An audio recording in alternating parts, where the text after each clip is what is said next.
د یو ورور تپوس کړی دی چې آیا د کرکټ میچ کول دا جواري ده او که نه ده او دا میچونه د جوارۍ په کتلو کې راځي که نه راځي. جواب دا دی چې دا بالکل جواري ده. دا بین الاقوامي جوارۍ نه چې دا کېږي ښه په دې کې پیسې ایښودلی کېږي.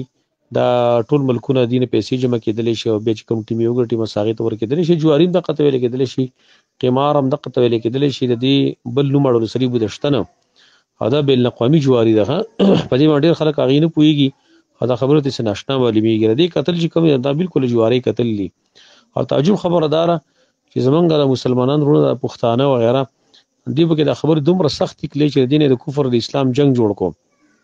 مخکې به د پاکستان او د انډیا چې کوم میچ و نو هغه به داسې میچ و چې ټول خلک به ورته حیران وو، ډېر په جذبه باندې به خلکو دا میچ هغه کتلو او خفه کېدل به چې وبېله.